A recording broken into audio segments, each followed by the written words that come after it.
नमस्कार बहनों, good morning, Ram Ram, सुबह का प्रणाम।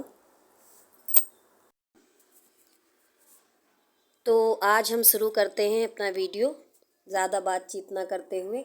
आहारता को लेके जो भी संशय बना हुआ है बहनों में कि जिनका स्नातक में 2 वर्षों तक ही विषय रहा है समाजशास्त्र या गृह विज्ञान, तो उनको मुख्य सेविका भर्ती परीक्षा में लिया जाएगा या नहीं लिया जाएगा। तो इसको समझने के लिए हम लोग इनका नोटिफिकेशन दोबारा देखते हैं। देखिए, ये है इनका नोटिफिकेशन, उत्तर प्रदेश अधीनस्थ सेवा चयन आयोग लखनऊ। और इसमें जो अहर्ता वाला कॉलम है, हम उस पर जाने का प्रयास कर रहे हैं। देखिए कि इन्होंने क्या अहर्ता दिखा रखी है, इन्होंने क्या स्पष्टीकरण दिया है अहर्ता को लेकर के। इस बात को जानने के लिए इनके नोटिफिकेशन को दोबारा पढ़ना और पढ़ करके उसका विश्लेषण करना बहुत ज़रूरी ये है।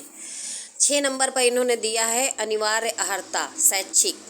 तो इसको आप ध्यान से पढ़िए। मैं इसको थोड़ा सा जूम कर लेती हूँ। ये अब आपको हो सकता है सही से दिख रहा हो, बाकी मैं पढ़ रही हूँ, आप लोग सुन लीजिए।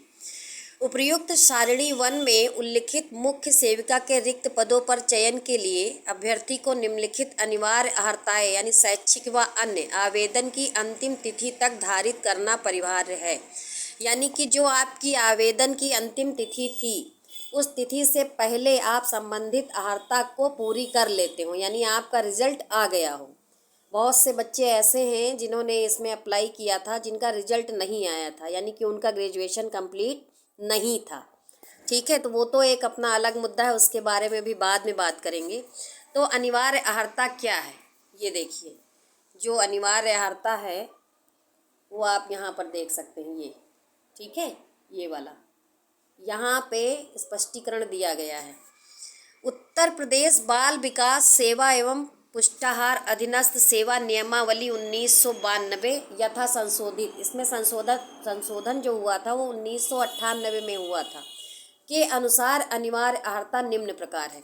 अभ्यर्थी भारत में विधि द्वारा स्थापित किसी भी विश्वविद्यालय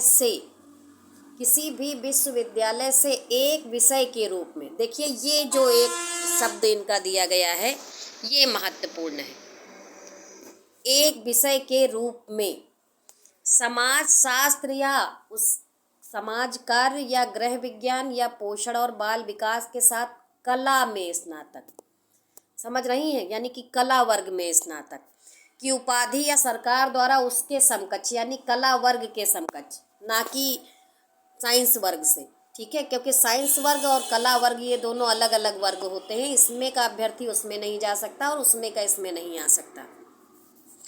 तो ये आपको क्लियर हुआ।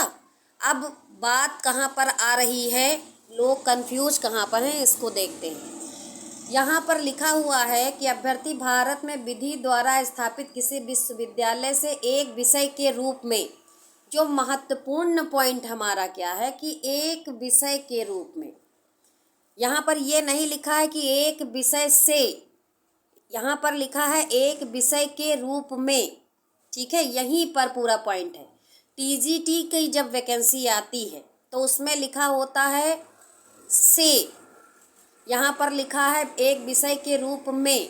यहाँ पर ऐसा कुछ भी नहीं दिया गया है कि आप उर्दू से या हिंदी से शब्द का प्रयोग नहीं किया गया है। यहाँ पर प्रयोग किया गया है कि एक विषय के रूप में समाजशास्त्र या अन्य जो भी इसमें दिया गया है, आप कला में स्नातक हो। ध्यान से इस लाइन को पढ़िए और समझिए कि कला में आप स्नातक हो, यानी कि आपके 3 वर्षों में से 2 वर्ष में भी अगर आपका वो विषय रहा है तो आप इस भर्ती के लिए एलिजिबल हैं। आयोग इस चीज़ को डिफाइन अभी तक नहीं किया और ना ही करेगा, आप देख लीजिएगा। उसको डिफाइन करने की कोई आवश्यकता नहीं, क्योंकि उसने लिख रखा है, इसमें साफ साफ लिखा है कि एक विषय के रूप में आपने उसको लिया हो। इसमें कहीं पर भी नहीं लिखा है कि तृतीय वर्ष में, कहीं पर भी ऐसा नहीं लिखा है। क्योंकि जो बीए की डिग्री आती है, जिसने निकलवाई होगी, उसमें आप देखिएगा कि 3 विषय एक तरफ लिखे होते हैं और 2 विषय अंतिम वर्ष के विषय एक तरफ लिखे होते हैं। अगर अंतिम वर्षों तक का या 3 साल का कोई इनका सिस्टम होता या इन्होंने ऐसी कोई एलिजिबिलिटी डाली होती कि 3 वर्ष में अनिवार्य है, तो ये ज़रूर लिखते कि अंतिम विषय के रूप में या तृतीय वर्ष में ये सब्जेक्ट होने चाहिए। मगर इन्होंने ये ना लिख करके सीधे सीधे ये लिखा है कि एक विषय के रूप में, यानी 3 साल में आपका कभी भी वो सब्जेक्ट रहा हो। तो आप समझ जाइए, बिल्कुल भी परेशान ना होइए। जिनका 2 साल में रहा है समाज शास्त्र या गृह विज्ञान या पोषण विज्ञान, जो इन्होंने अपना दे रखा है अधिमानी आहर्ता जो इन्होंने दे रखी है, तो वो बच्चे एलिजिबल होंगे। और आप देख लीजिएगा डीवी के समय ही ये सिचुएशन आएगी और वहाँ पर ये लोग लिए जाएंगे। तो इसीलिए जो भी बच्चे 2 सालों में ये सब्जेक्ट रखे हुए हैं तो कतई परेशान ना हो। प्रूफ के रूप में अभी मैं आपको डिग्री भी दिखा दूंगी, ठीक है, कि उसमें कैसे क्या मेंशन रहता है। 3 सब्जेक्ट का जो कॉलम होता है उसमें तीनों सब्जेक्ट मेंशन होते हैं और लास्ट वर्ष में यानी तृतीय वर्ष में आपके 2 सब्जेक्ट मेंशन होते हैं। यहाँ पर इन्होंने कहीं पर ऐसा नहीं दर्शाया है कि तृतीय वर्ष में या अंतिम रूप से, इन्होंने लिखा है कि एक विषय के रूप में। तो जो भी विषय विशेषज्ञ हैं उनसे, मेरी कुछ पीएचडी होल्डर हमारे सर हैं जिनसे मैं पहले कोचिंग करती थी, एक सर हमारे हैं जो गोल्ड मेडलिस्ट हैं हिंदी से, और अभी इस समय वो जो है टीचर हैं टीजीटी के, तो मैंने उनसे डिस्कस किया है। और भी जो बहुत जानकारी रखते हैं, विभिन्न प्रकार की परीक्षाओं में पार्टिसिपेट करते हैं, तो उन लोगों से भी मैंने चर्चा की है, बातचीत की है और इसको डिफ़ाइन करवाया है। तो इसका यही मतलब निकल रहा है। तो कतई आप लोग परेशान ना होइए। ये जो भी हैं बच्चे, ये सब एलिजिबल हैं। बाहर वो होंगे जिनका ये सब्जेक्ट नहीं है, उन्होंने जो सब्जेक्ट बताए गए हैं वो नहीं लिए हैं किसी भी वर्ष में, वो बाहर होंगे। या तो बाहर वो होंगे जिनका अंतिम आवेदन तिथि से पहले रिजल्ट नहीं आया होगा, यानी उनका ग्रेजुएशन कंप्लीट नहीं हुआ होगा, तो वो बच्चे बाहर होंगे। आप लोग बिल्कुल भी परेशान ना हो। जिनका एक विषय के रूप में पूरे साल 3 साल नहीं रहा है तो वो लोग ना परेशान हों। अगर उनका 2 साल भी विषय रहा है तो वो भर्ती में मान्य होगा, ठीक है। अभी मैं इसका प्रूफ भी आपको दिखाने वाली हूँ, आप लोग देखिएगा। ये देखिए डिग्री है जो आपके सामने मैं प्रूफ के रूप में दिखा रही हूँ।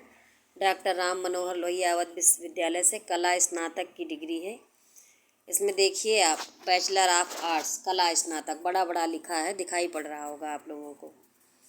इसमें ये देखिए परीक्षा के विषय, स्नातक प्रथम एवं द्वितीय वर्ष के जो विषय मैंने अभी जब कहा था आपसे कि वो अलग मेंशन होते हैं, ठीक है, हिंदी, समाजशास्त्र और राजनीति शास्त्र। और स्नातक तृतीय वर्ष के जो विषय, ये देखिए हिंदी और समाजशास्त्र, ये अलग मेंशन है।